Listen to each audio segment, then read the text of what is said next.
Buenas tardes, estimados jóvenes. El día de hoy nos toca revisar infecciones de tracto superior, sobre todo las infecciones respiratorias de tracto superior.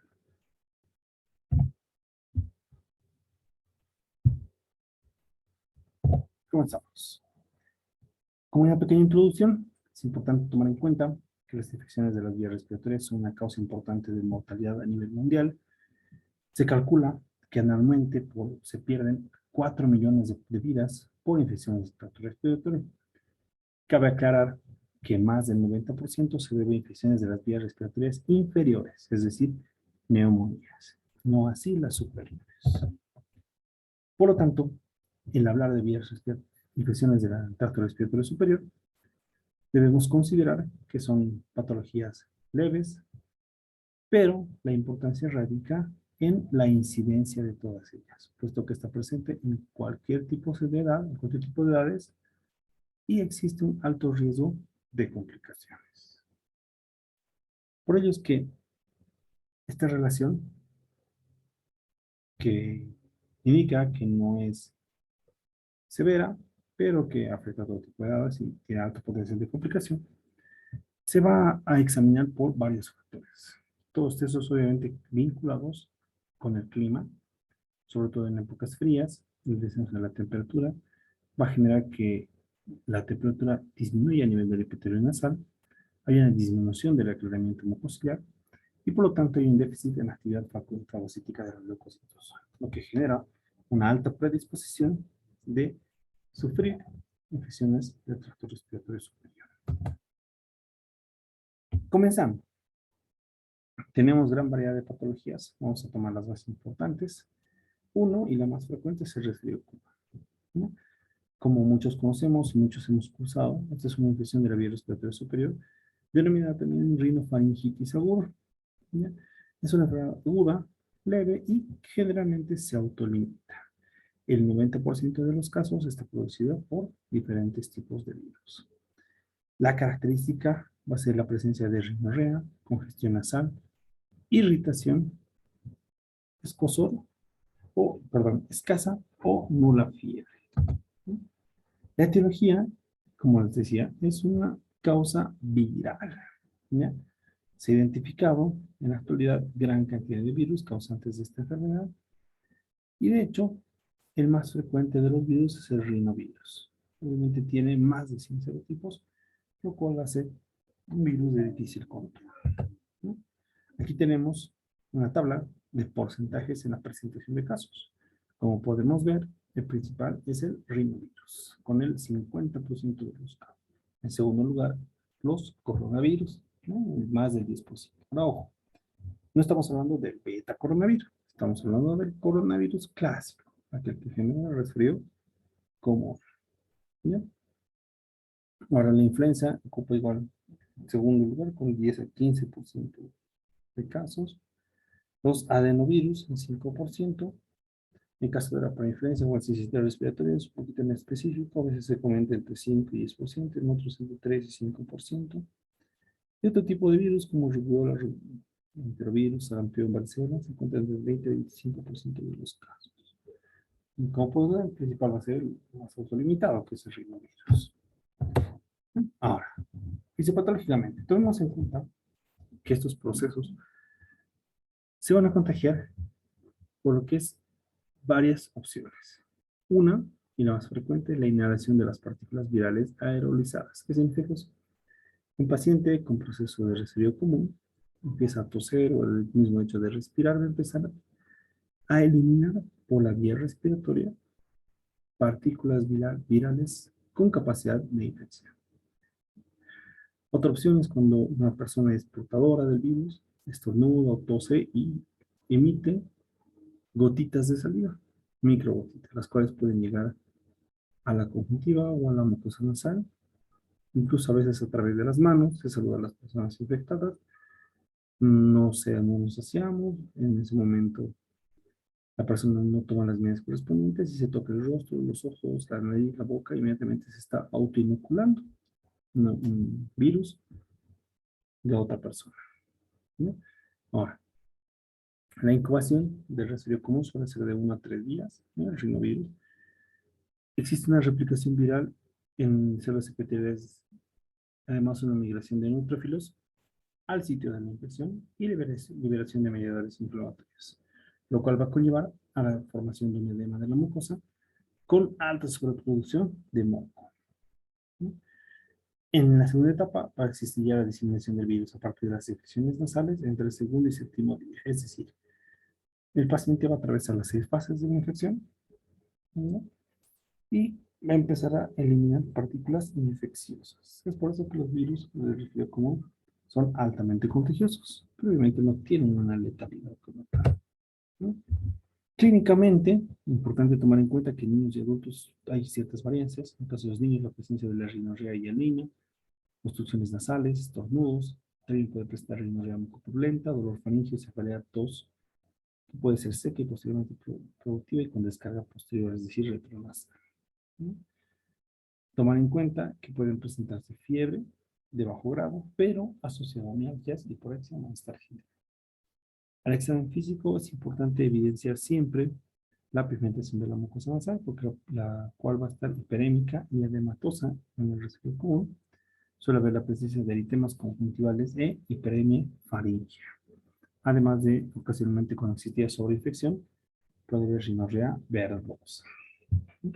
Generalmente en los campos pulmonares no se suele encontrar gran significancia. Alguna vez se pueden encontrar receptores de tipo Ronchus transmitidos.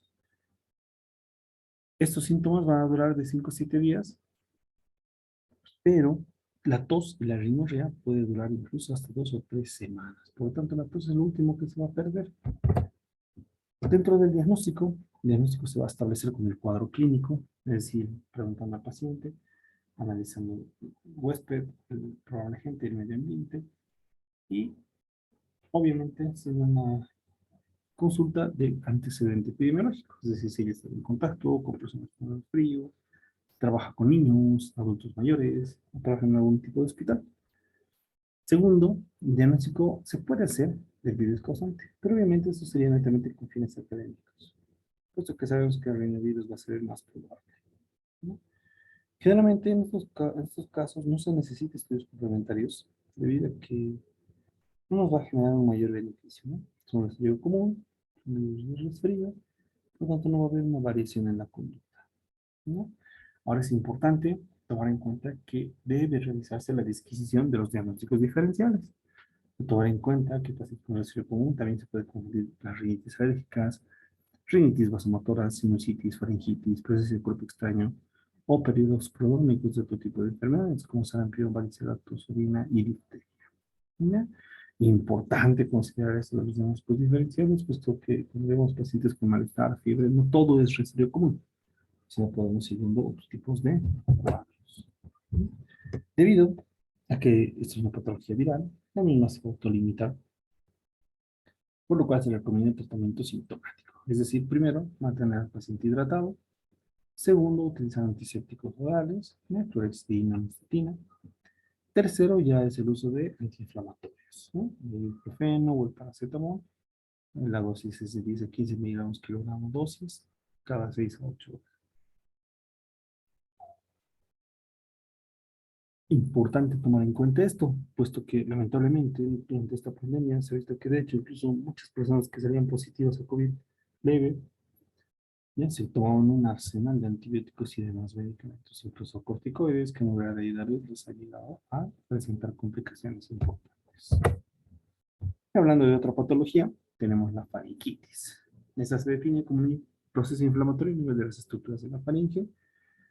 Generalmente, este es el término que se utiliza para la faringitis. Otros suelen confundirlo y utilizar términos como faringoamigdalitis o amigdalitis, dependiendo de la causa.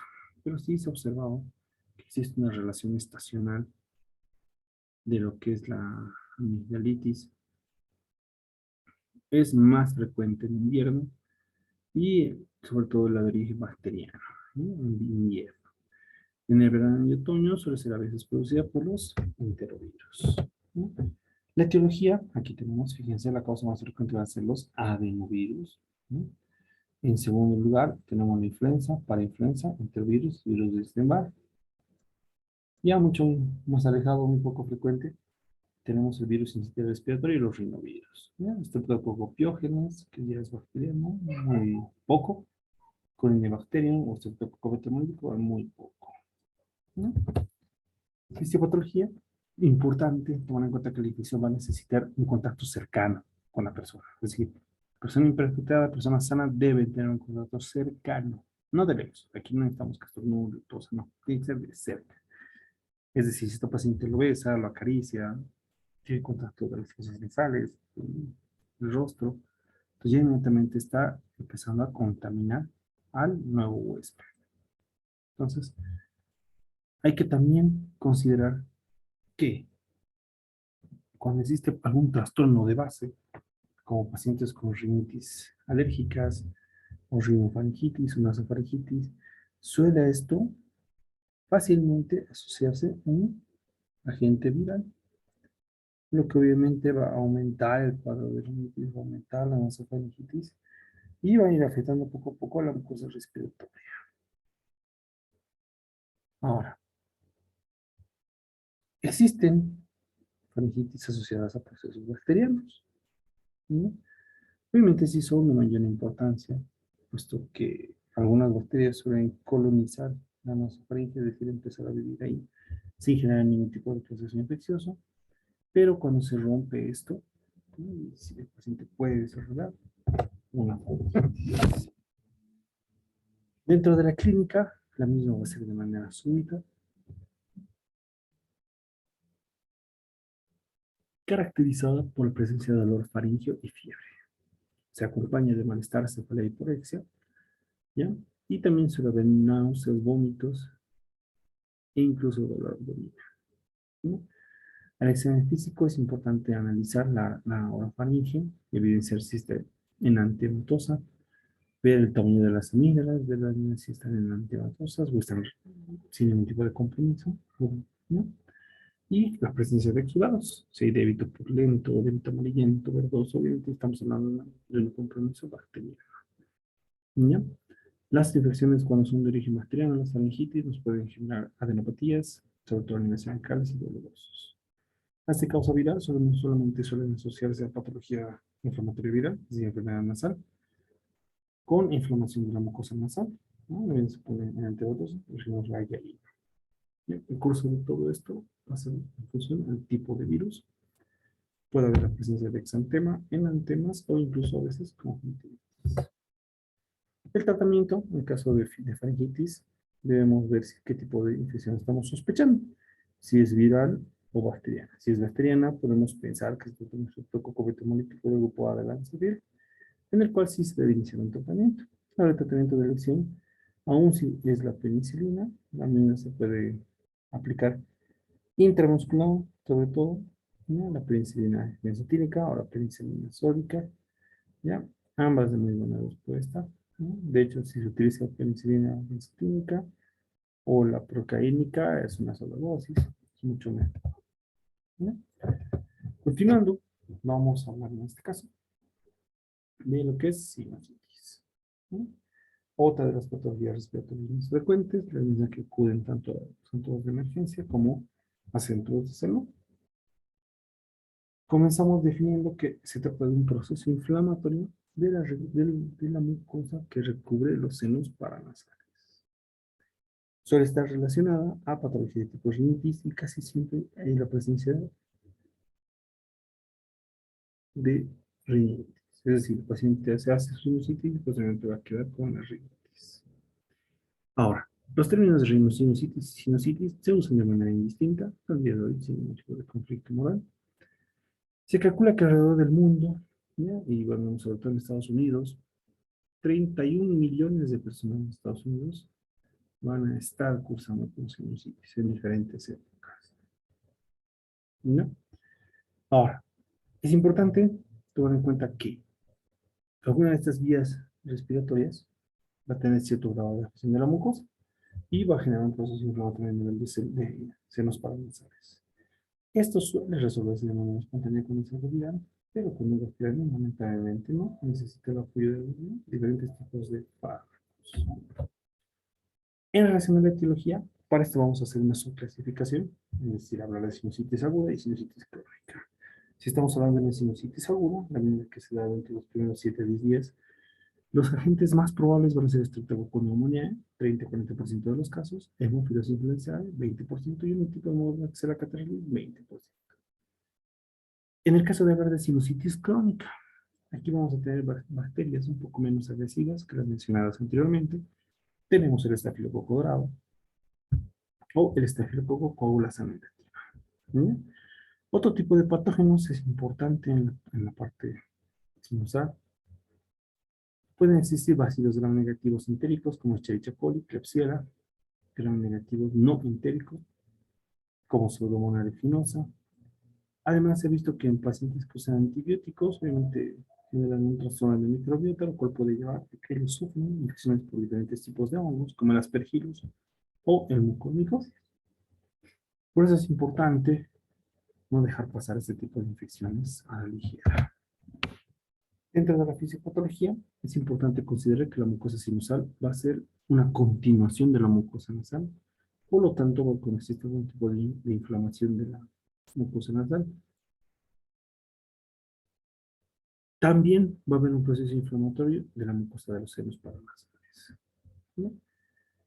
Por lo tanto, cuando empezamos la inflamación, esto va a ser el efecto del proceso viral, generando así una rinitis o una rinosinusitis. Ahora también existen factores que empeoran esto, como la obstrucción del ostium sinusal, alteración del aparato mucociliar, aumento de la cantidad y alteración y la calidad de las secreciones como consecuencia de una respuesta inflamatoria. ¿Ya? Otras causas que pueden desencadenar en lo que es sinusitis, ¿no? Está el frío, la sequedad de la mucosa, el agua de mar o aguas coloradas, alteraciones del aparato mucociliar, obstrucciones mecánicas de la vía rinosinusa, van a aumentar la predisposición de sinusitis, ¿no? Clínicamente, aquí sí tenemos algo importante, que son pacientes que tienen accesos de tos de periodo nocturno. ¿A qué se debe esto? A que durante el decúbito, es decir, el paciente descansa en decúbito, va a favorecer un drenaje de los senos con una reposición en posición de decúbito de este líquido. Obviamente, acompañado a esto, va a haber la presencia de fiebre, halitosis, descarga retronasal, náuseas y vómitos. En caso de adolescentes y adultos también pueden existir estos síntomas, pero además se observa un edema periodontario, cefalea, hipersensibilidad sinusal y dolor a la percusión. Aquí podemos ver la sintomatología según la frecuencia. En este caso de sinusitis aguda, la fiebre va a ser la primera manifestación. En caso de crónica, la tos va a ser la primera manifestación. ¿Ya? En la presencia de halitosis es indistinta en ambas, la cefalea periodontal, la rinorrea en ambas es 80%. ¿Ya? El edema periodontario, sobre todo en sinusitis aguda, no así de crónico. El dolor sinusal, de los puntos sinusales, va a ser más frecuente en la sinusitis aguda, ¿no? Ahora, ojo, aquí tenemos un dato importante. La crónica generalmente es bilateral, ¿no? En cambio, la unilateral, es decir, la afección unilateral va a deberse solamente a sinusitis agudas. Y la afección bilateral se da más que todo en pacientes con sinusitis crónica. Es que me olvida. Fíjense, aquí tenemos una imagen donde se señalan las flechitas. Esa es una tomografía de senos paranasales, donde estamos observando un engrosamiento de los cornetes y la presencia de un tipo de agente microbiano. Ya, con mucho cuidado eso. Ahora, hablando de la etiología y el tratamiento, es importante tomar en cuenta que si hablamos de sinusitis, el 90% van a ser por Streptococcus pneumoniae, Haemophilus influenzae y Moraxella catarrhalis. También puede ser por estafilococo dorado y Streptococcus pyogenes. Obviamente el tratamiento debe enfocarse a cubrir este tipo de patógenos, ¿no? Por lo tanto, para el tratamiento de la sinusitis, generalmente cuando es de origen viral, se utiliza hidratación, ibuprofeno y listo. Pero con esto suele ya complicarse con patología bacteriana, entonces no vamos a ver la necesidad de utilizar algún tipo de antibiótico. Por una opción en casos de primera infección es el uso de amoxicilina a dosis normales, de 40 miligramos por peso día, o algunas veces a dosis altas dependiendo de la severidad del cuadro, que es ¿Ya? Es importante que se pueda utilizar esta amoxicilina asociada o no a la penicilina, si es prima infección o no es prima infección. ¿Ya? En caso de que exista algún tipo de alergia a las penicilinas, se puede utilizar claritromicinas. Es decir, macrólidos. Utilizamos claritromicina, acitromicina, tetraciclinas como clindamicina o cefalosporinas de segunda generación, dependiendo de cómo vaya respondiendo el paciente. Si el paciente está respondiendo bien, entonces mantenemos la indicación. ¿No? Es importante tomar en cuenta el abuso de los antibióticos. No para todas las sinusitis sugerir antibióticos, solamente aquellas que sí lo requieran, ¿no? Es decir, cuando hay síntomas de fiebre o cuadros de complicaciones. Continuando con otra parte de nuestro tema, otro síndrome respiratorio de la vía alta, tenemos la otitis media, ¿no? Esto se define como una inflamación del oído, ¿no? Es una enfermedad que sobre todo afecta a niños, es decir, menores de 3 años de edad, y tiene una alta incidencia entre los 6 meses y los 2 años de edad. A nivel mundial, Estados Unidos describe alrededor de 24.5 millones de visitas a los pediatras por otitis media por año, ¿no? En México se registra aproximadamente 724.906 casos por año, ¿no? Para ver y tomar en cuenta que la otitis media no es algo grave ni severo, pero sí es bastante frecuente, ¿no? Como podemos ver, 3 millones es algo. Además, considerar que las otitis medias se han vuelto hoy en día un, una alta incidencia en relación a las consultas pediátricas de niños, ¿no? Hasta el 90% de los niños han presentado un episodio asintomático o asintomático de otitis media al cumplir los 2 años de edad, ¿no? Tomar en cuenta que el 46% de los menores de 3 años pueden desarrollar hasta 3 o más episodios de crisis por otitis media. La etiología, bueno, pues aquí tenemos que tomar en cuenta que pocas veces va a haber aislamiento de microorganismos en oído, ¿ya? Entre los virus se van a encontrar el virus incisional respiratorio, el virus de la influencia o el de la influenza. ¿Ya? Alrededor del 60% de los casos de otitis media se reconocen por algún agente bacteriano, como pueden ser Streptococcus pneumoniae, Haemophilus influenzae, no tipificable, bacterias menos comunes como la Moraxella catarrhalis y Streptococcus pyogenes. ¿Ya? Considera también que dentro de la etiología, las otitis medias que presenten ya supuración o perforación del tímpano, lo cuales suelen ser muy frecuentes en relación a las bacterias con la presentación de pseudomonas aeruginosa, estafilococo grave, agentes anaerobios y bacilos gram negativos, ¿no? Tomar en cuenta estos focos infecciosos y el origen de ese trastorno. Hablando de fisiopatología, tomar en cuenta que, como hemos dicho, se dan los niños porque existe una pequeña atrofia de la trompa de Eustaquio, que hasta los 6 años, incluso 7, recién se va corrigiendo. Por lo tanto, esto hace que muchos pequeños tengan cierto tipo de predisposición a sufrir otitis media, ¿ya? Ahora, otra cosa que contribuye a la disfunción de trompa de Eustaquio puede ocurrir durante las infecciones virales y la disminución de los afloramientos mucociliares. Por lo tanto, en este caso, va a haber alto riesgo de colonización de la nasofaringe por bacterias que están produciendo la otitis media. Posteriormente se va a realizar y se va a establecer una reacción inflamatoria que produce los signos y síntomas de la otitis media. En relación a la clínica, hay que tomar en cuenta que